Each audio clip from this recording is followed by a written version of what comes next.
awakened by those books really played a big part in changing my vision of life and what it was supposed to mean.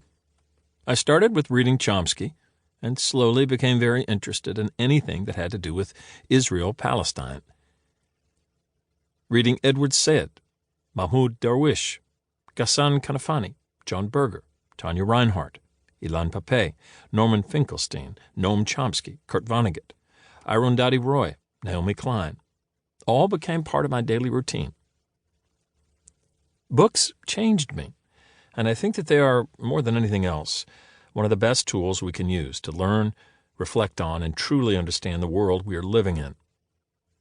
They are a bridge between languages, continents, and people. A book will accompany you and will stay with you. It will mark you like nothing else.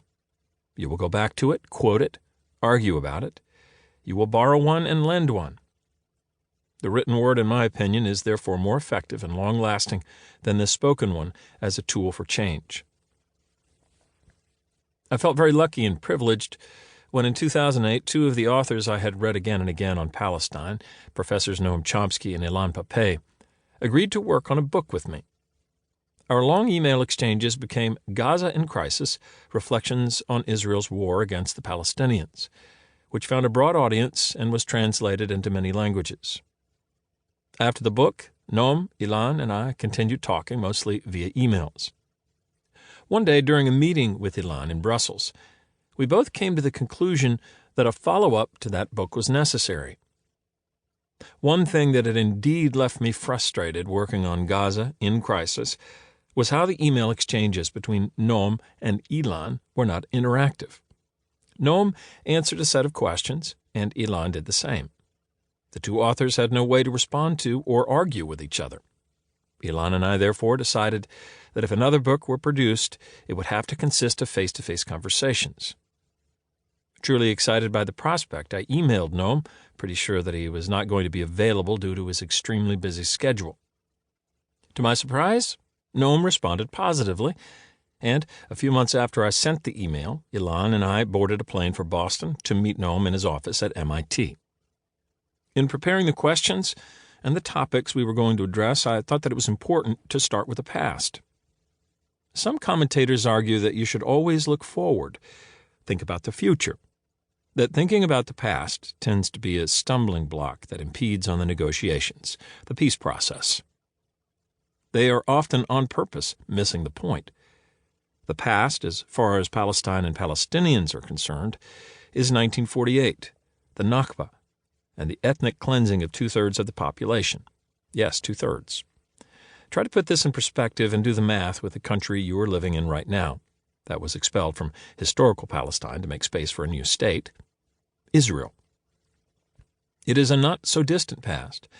We're not talking about centuries ago. It is a very present past for all Palestinians.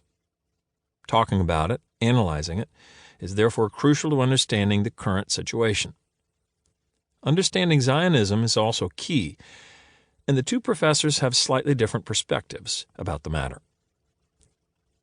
In discussing the present, we focused on the role of civil society and the impact it can have on radically changing the narrative and actual policies on the ground.